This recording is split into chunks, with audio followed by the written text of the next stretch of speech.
In this video, we'll look at a couple of the equations that relate to identity and templates, and highlight a few areas that correlates with trauma and traumatic reenactment. So the first equation is that trauma,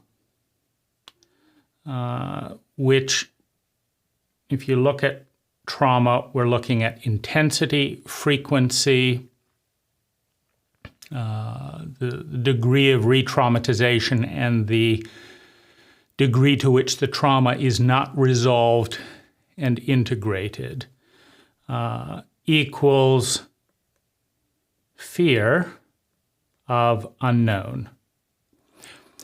This is also similar and correlates with the fear of being out of control, which ties in with the fear of helplessly reenacting the trauma.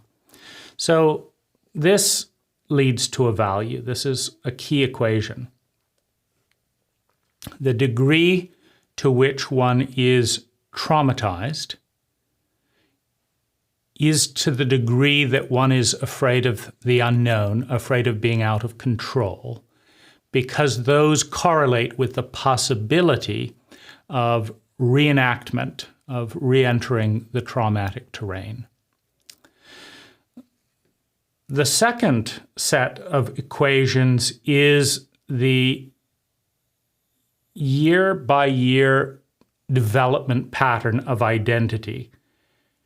Every year, there is a pattern of thinking, feeling, speaking, doing, and being, the boundary of identity. And energy, our energy, has to flow through the maze of the pattern. Hits a dead end here, comes up here, comes over here, comes up here. And then we come to the second or the next layer of identity. And these identities stack like bricks upon one another. They may or may not fit. They may be exact repetitions, or if new traumatic data and new traumatic experiences enter the space, the identity is constantly broken, shattered, dissociated, disintegrated by events that are larger than the identity. So a parent, a country, a culture has the ability to bombard the identity with energy from a variety of sources that are bigger than the child identity. And so the identity is being broken and reformulated to respond to these different points. Sometimes it's reformulated as a freeze identity. Sometimes it's reformulated as a fight identity in a specific way that works. Sometimes it's formulated in a flight identity. But each of these new shapes, each of these forms, are formed under the pressure of survival risk, of losing oneself. In the extreme of death, we have social identity and the shattering of social identity. We have economic identity and the shattering of economic identity. We have physical identity and the shattering of physical identity. We have mental emotional identity and the shattering of the mental emotional identity. And the more traumatized a person, the more they cling to the family, to the familiar, to the shape that is known. Now, one of the reasons that trauma becomes PTSD is that the last solid identity before the loss, the shattering of identity that is the traumatic experience, is the actual traumatic experience. So one of the things that is going on in the overwhelm of dissolution into the unknown is the clinging to something solid. Well, one of the most solid things to cling to is the traumatic event. And so replaying that, an identity as a habit, is a pattern of thinking, feeling, speaking, doing, and being. And so by reliving, by remembering that most dense and painful event, one is reassembling, one is clinging to a coherent pattern of thinking, feeling, speaking, doing, and being.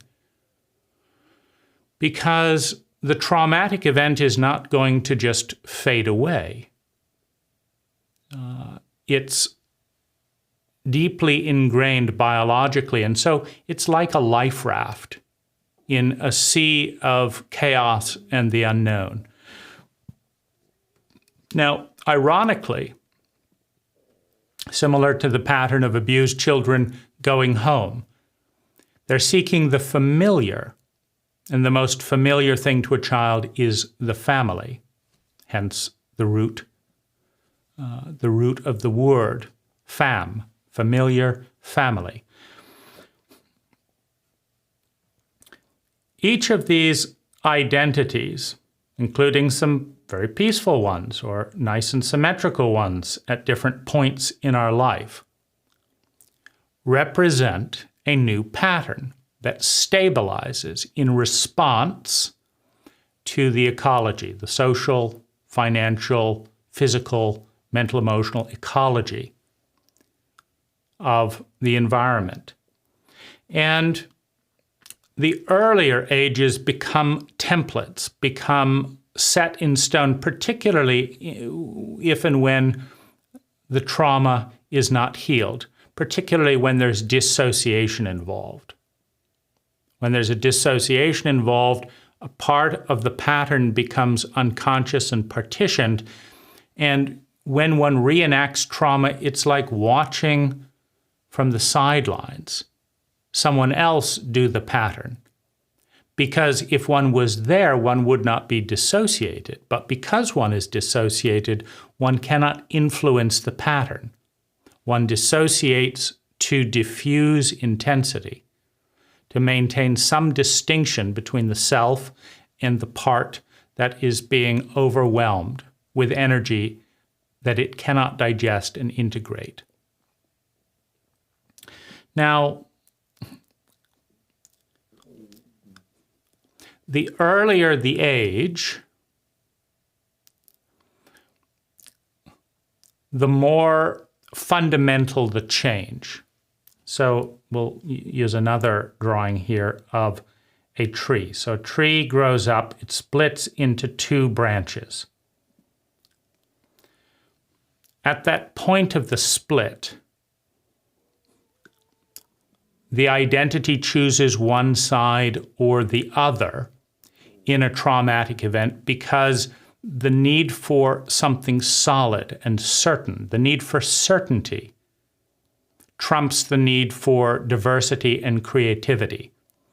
And so you'll find, for example, teenagers that are exploring homosexuality or bisexuality, which is a very common phenomenon. It's an exploration. Could be this, could be that. I wonder what it's like this. I wonder what it's like that. I wonder if I did this. I wonder if I did that. So you have an exploratory identity. Now, if at that stage, public humiliation, shame, the attack of the cult, the law of mass, the majority against the one, if there is a pressure, and it's a traumatic pressure in a sociopathic environment where the environment is bigger than the individual and is hostile towards elements in the individual. The individual will cut off the part of the tree that went the other way. And they will solidify, they will intensify and reinforce the identity that can survive, that can best survive the trauma. But they'll also consolidate behind a position, because similarly to a dictate in war, you cannot win a battle on multiple fronts, fighting multiple wars at once. You know, that was Hitler's mistake, trying to fight Russia and the world at the same time. Now, the identity giving way in a complexity of probability locks into certainty. Are you with us or are you against us? Are you a faggot or are you one of the cult members who disavows the feminine side? So this bit gets blocked off. Now, the choice point is still there, but the identity continues to grow. There's now another point. Do you engage in this subject or this subject? Are you going to be a banker or are you going to be an attorney? Choose, choose, choose. You can't be both. Which is it? And again, the choices get knocked off. Now, as we go through life in this continuous splitting and choice process, the faster, the more chaotic, the more unknown, the more pressure there is on the outside, the more the witness, the self, gets locked into a groove. This one is the one that gets supported here. This one is the one that gets supported here. This one is the one that gets supported here. And you inevitably go along a tree of choices, picking one over the other, solidifying. We're of this family, we're not of that family. We're a this kind of person, we're not a that kind of person. And you have a continual splitting of the self and emphasizing one part, the part that can most respond to the traumatic forces in the cult that are being directed by the law of mass, many against one, towards the individual. And often, a highly traumatized person will pick the most solid and safest path. If that's joining a gang, we join a gang. If that's dedicating one's life to money, we dedicate life to money. If that's being an intellectual or being condescending, then we become an intellectual and condescending. But the alternate paths in the interconnected fabric of the psyche are cut off, are dissociated.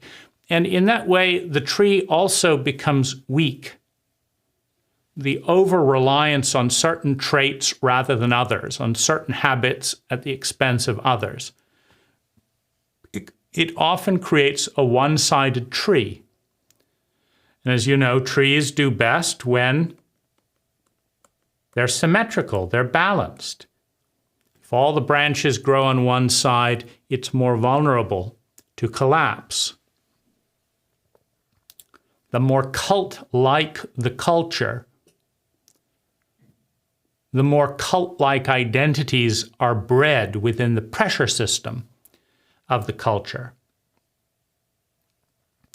Now, the problems often start manifesting way up here. Age 30, age 40, you've followed this particular pattern, you've survived. But the outcome of this particular chain of decision, all the way up to here, is not producing the desired result. The desired result is over here, but the outcome is this. And there's a longing. There's a longing to be someone different. Now, all you have to do to be someone different is to go back down the tree and make different choices at those root decision points. When you were 1 year old, you decided you weren't going to cry, or you weren't going to give in. You were going to clench and hold until you got what you wanted. But the holding and clenching isn't working in this arena. The trouble with this tree of identity is it's very much like a house of cards. This clenching pattern down here then leads, you need to then counterbalance it over here. So the deeper down you go into the tree of identity, into the inner ages of the psyche, the more change occurs when you choose a different path or to diversify. I'm going to do this at this time and this at this time. I'm not going to crystallize as tightly into one thing. Now, the guardians at each of these forks in the road, every one of these forks has a guardian. And the guardian is traumatic fear. And the traumatic fear says, look, kid, you went there and it kept you alive. You can come back here, but if you choose the other path, I can't keep you alive. You could die. You could lose everything. You could find yourself traumatized in the unknown. And this is why the individual does not have true freedom, regardless of how gently or how violently this shape has been structured, until they confront the fear of death. This is why initiation in most of the cults in human history, anthropologists say there have been 10,000 cults, 10,000 languages, 10,000 paradigms, 10,000 patterns of thinking, feeling, speaking, doing, and being as a group. And to belong, one must mimic, one must align with the cult memes. To be one of us is to be normal. To be normal is to identify with the norms, is to replicate the pattern, the normal pattern of thinking, feeling, speaking, doing, and being. Men don't talk. Women are little bimbos. Or they're feisty renegades who can't then be loved. Or you have certain choice points that the cult allows and says, okay, we understand that. Because in traumatized cultures, the cult itself has as its deepest fear the fear of losing coherence, of losing touch with the norm, of losing the certainty of predictability. Now, every one of its citizens, every one of its cult members that diverge from the norm blur the edges of the cult. So a traumatized cult is terrified of the unknown, terrified of being out of control, terrified of losing its identity. This is where wars come from. One cult is in the presence of another cult. One identity embodied by a group of people is in the presence of another identity embodied by a group of people. And they're both hanging on to their identity with fear of the unknown, with fear of being out of control, with fear of losing themselves. This is where the war of the sexes comes in. I'm this, I do this, I say this, I think this, I think this. You're this, you do this, you say this. But for us to come together, we need to adjust the identity, both of us, for there to be a true synergy and a true marriage, must soften the edges of identity. But the traumatic identity has as its primary fear losing control, dealing with the unknown.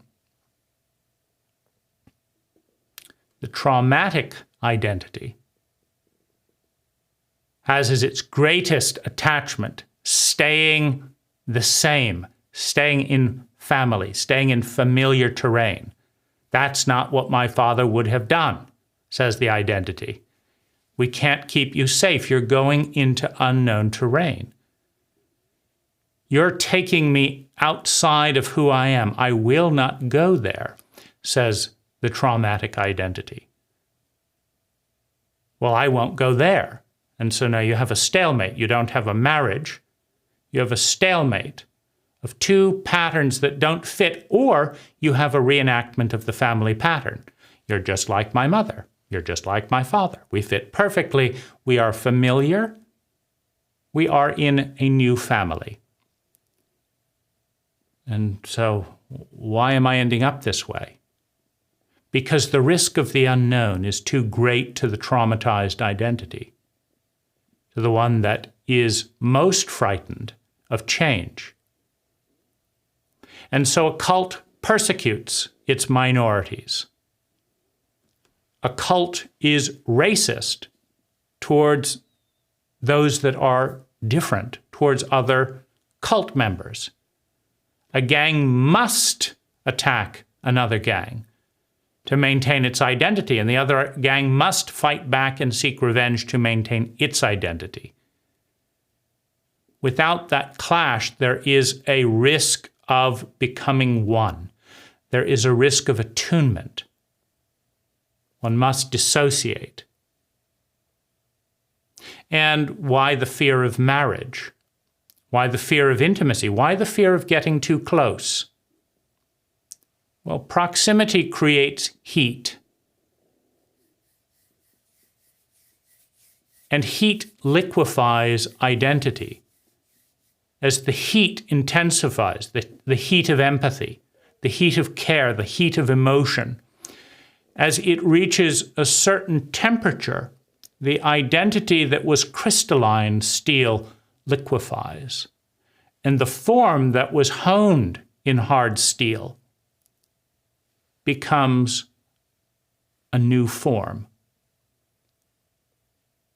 And the traumatized identity has as its primary goal protecting the identity from change, protecting from the unknown, protecting from reliquefaction. No one's going to change me. No one's going to tell me what to do. That's a traumatized voice. Because an intelligent voice says, oh, somebody knows more than I do and wants to tell me what to do. Wonderful. Let's give that a try. I've been doing what I've been doing, and it hasn't been working all that well. Somebody knows more than me, and they're going to tell me what to do. Great. I'm going to do it. The creative, the exploratory, the innocent, the non-traumatized identity is curious, filled with energy, open-minded, flexible. But the traumatized identity has experienced a sociopathic force bigger than itself that does not bow down, that does not attune to the small one, that does not respect vulnerability, but viewed through the sociopathic lens of the reptile, views it as weakness. Through the reptilian eye, you fight what is smaller than you, and what is smaller than you runs. Therefore, if they're running or appeasing or pleasing, it's a sign of weakness. So now there's vertical distinction. There's sociopathic contempt for that which submits, because it's a sign of inferiority. The superior one is the dominant, is the alpha, doesn't change.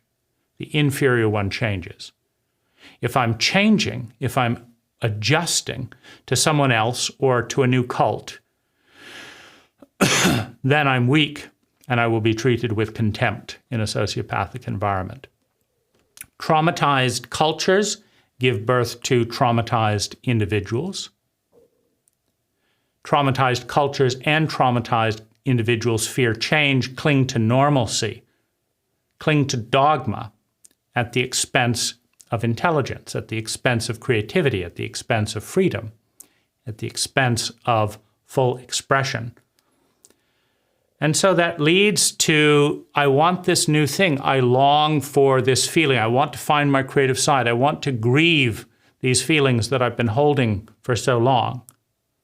I want to let go of this idea. But first I have to go through this, and then this, and then this, and up through here, and then I can do here, and then this. By the time you go through all these different identities, none of them wanting to give way, the energy gets watered down. There was enough energy to go and create that. You could have had that.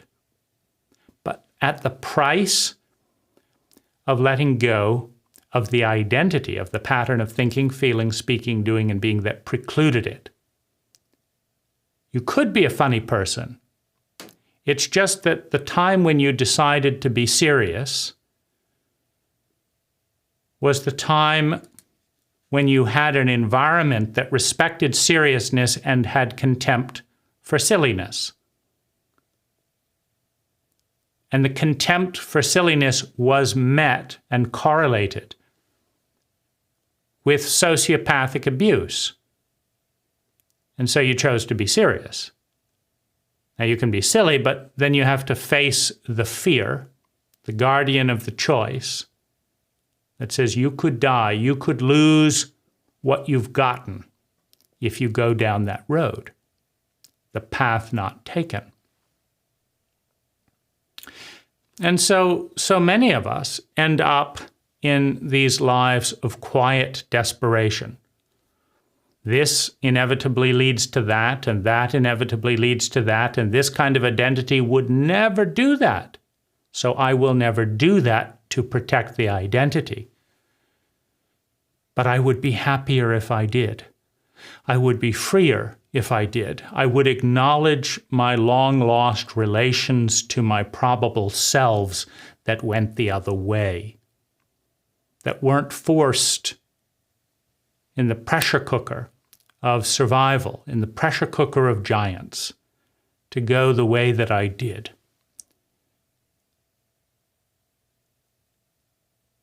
And the loneliness, the hopelessness, the despair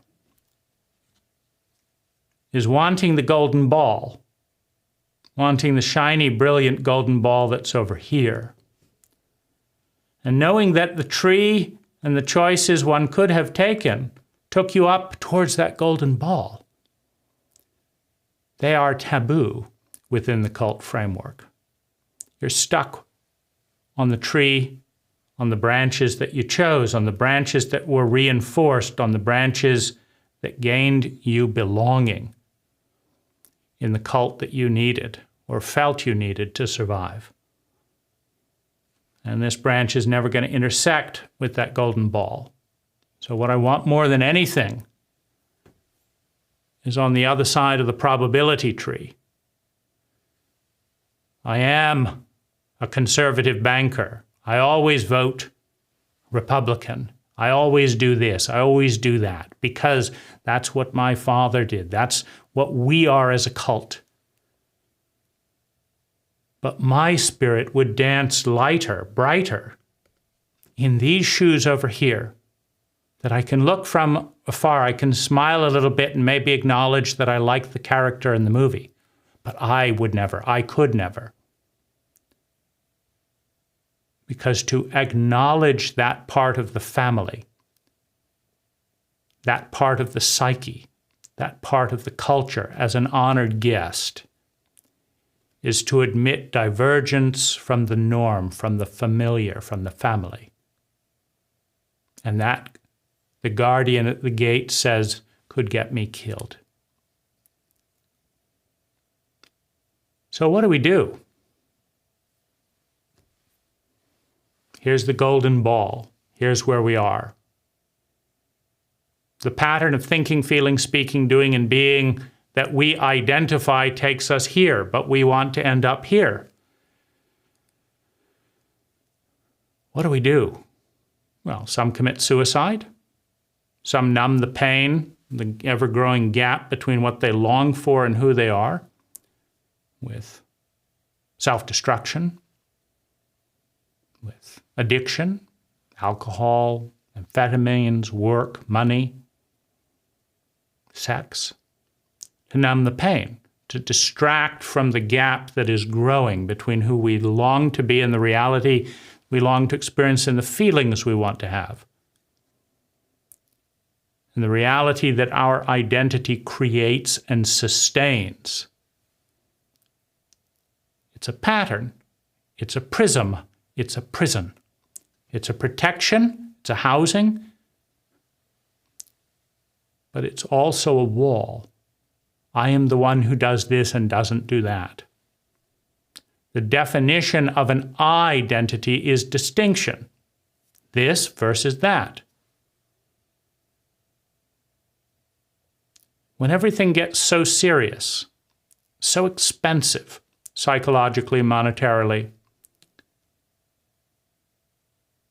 if your wife will leave you because you had this thought, so you have to hide this thought, because then you have no one and no place that you belong. If your cult will disown you if you embody this habit or own it in public, this is where shame and secrecy comes in, because in dysfunctional cults, you have a whole underside. The black market of the psyche is the secret place where secret things happen that cannot be owned in public. They don't go away. They go underground. And so you get the absurdity of Republican senators in the US participating in homosexual behavior and shouting about it, attacking it, passing laws against the very behavior that they're participating in. Because they need to belong, so it has to be secret. And what better way to show loyalty in a gang than to attack the person you are accused of being?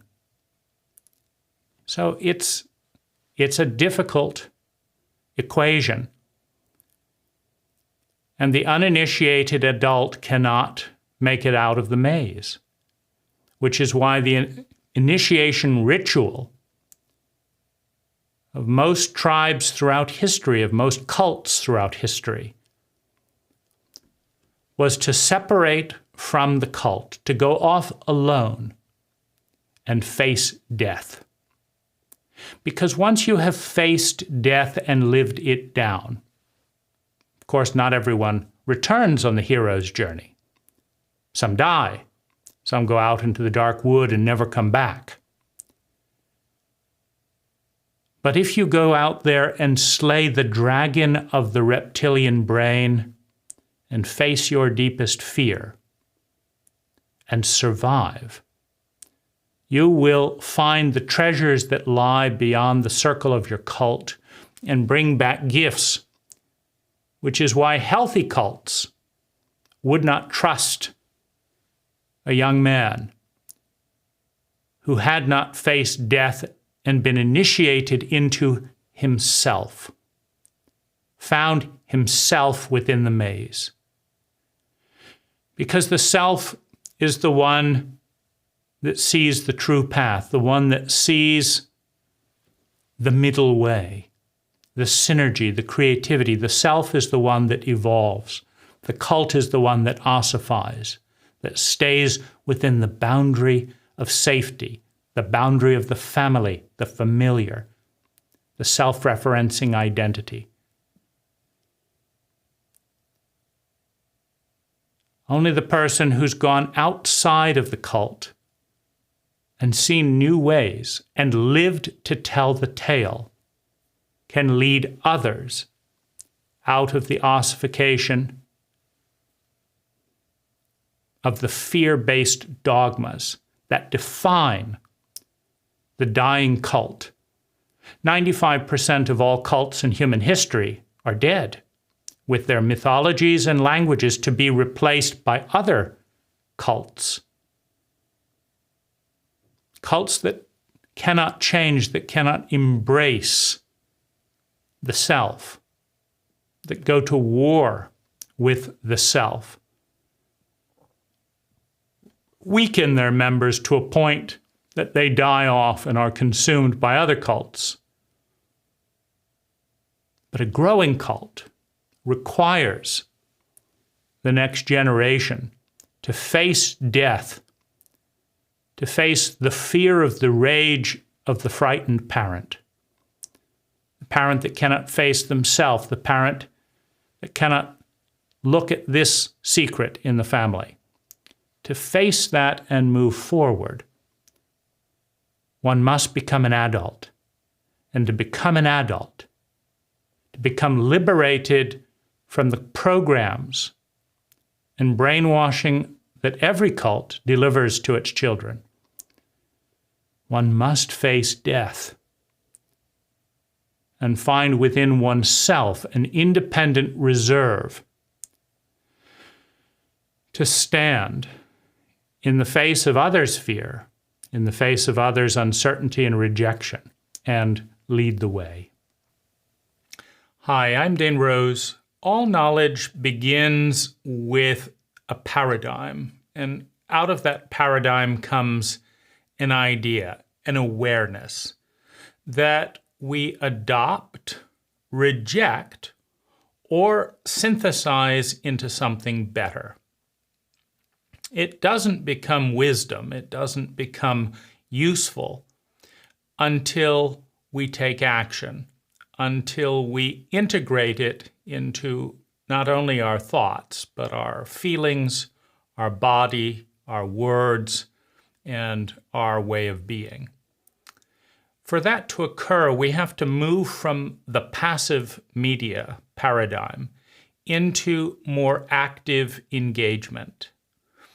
In the link below, in the More Information section, is an invitation to join a very small, deliberately filtered, high-quality discussion with a group of people who share a common language and want to work with these ideas, with me and with one another, with the sole goal of creating 10 times more sustainable well-being for ourselves and those around us per unit of energy invested.